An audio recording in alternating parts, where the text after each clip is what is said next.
Populasi. Populasi adalah wilayah generalisasi yang terdiri atas objek, subjek yang mempunyai kualitas dan karakteristik tertentu yang ditetapkan oleh peneliti untuk dipelajari dan kemudian ditarik kesimpulannya. Jadi populasi bukan hanya orang, tetapi juga objek dan benda-benda alam yang lain. Populasi juga bukan sekedar jumlah yang ada pada objek, subjek yang dipelajari, tetapi meliputi seluruh karakteristik sifat yang dimiliki oleh subjek atau objek itu. Sampel. Sampel adalah bagian dari jumlah dan karakteristik yang dimiliki oleh populasi. Bila populasi besar, dan peneliti tidak mungkin mempelajari semua yang ada pada populasi, misalnya karena keterbatasan dana, tenaga dan waktu, maka peneliti dapat menggunakan sampel yang diambil dari populasi itu.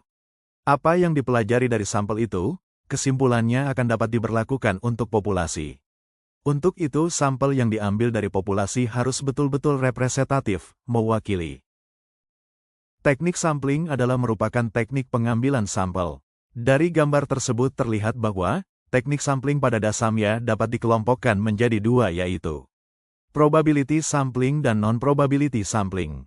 Probability sampling meliputi simple random, proportionate stratified random, disproportionate stratified random, dan area random.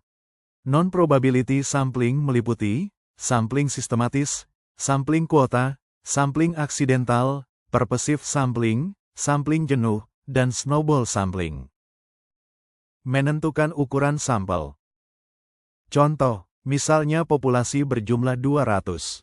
Bila dikehendaki kepercayaan sampel terhadap populasi 95% atau tingkat kesalahan 5%, maka jumlah sampel yang diambil 0,58 kali 200 kali 1,195, sama dengan 19,12 orang.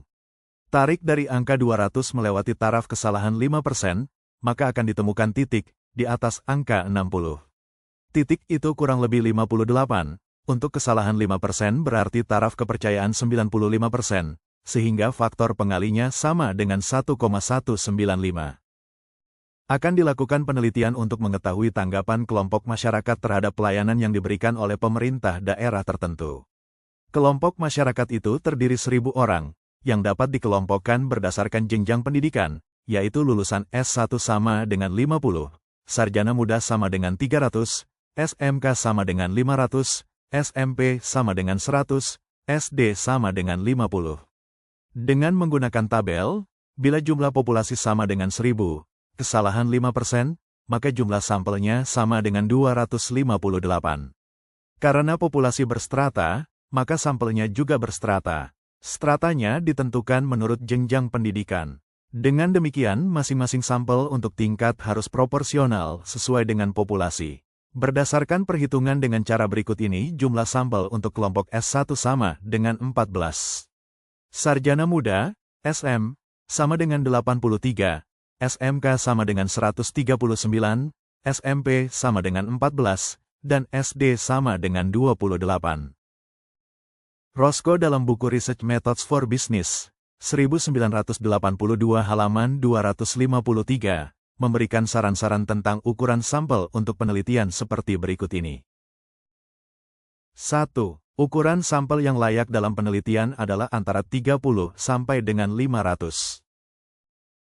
2. Bila sampel dibagi dalam kategori, misalnya, pria-wanita, pegawai negeri swasta dan lain-lain, maka jumlah anggota sampel setiap kategori minimal 30. 3. Bila dalam penelitian akan melakukan analisis dengan multivariate, korelasi, atau regresi ganda misalnya, maka jumlah anggota sampel minimal 10 kali dari jumlah variabel yang diteliti. Misalnya, variabel penelitiannya ada 5, independen plus dependen, maka jumlah anggota sampel sama dengan 10 kali 5 sama dengan 50. 4. Untuk penelitian eksperimen yang sederhana, yang menggunakan kelompok eksperimen dan kelompok kontrol, maka jumlah anggota sampel masing-masing antara 10 sampai dengan 20. Cara mengambil anggota sampel. Probability sampling adalah teknik sampling yang memberi peluang sarna kepada anggota populasi untuk dipilih menjadi anggota sampel. Cara demikian sering disebut dengan random sampling, atau cara pengambilan sampel secara acak. Pengambilan sampel secara random lacak dapat dilakukan dengan bilangan random, komputer, maupun dengan undian. Bila pengambilan dilakukan dengan undian, maka setiap anggota populasi diberi nomor terlebih dahulu, sesuai dengan jumlah anggota populasi. Karena teknik pengambilan sampel adalah random, maka setiap anggota populasi mempunyai peluang sarna untuk dipilih menjadi anggota sampel. Untuk contoh di atas, peluang setiap anggota populasi sama dengan 111.000. Dengan demikian cara pengambilannya, bila nomor 1 telah diambil, maka perlu dikembalikan lagi. Kalau tidak dikembalikan, peluangnya menjadi tidak sarna lagi. Misalnya nomor pertama tidak dikembalikan lagi, maka peluang berikutnya menjadi 1, tahun 1000 sampai 1, sama dengan 1/999. Peluang akan semakin besar bila yang telah diambil tidak dikembalikan. Bila yang telah diambil keluar lagi, dianggap tidak sah dan dikembalikan lagi.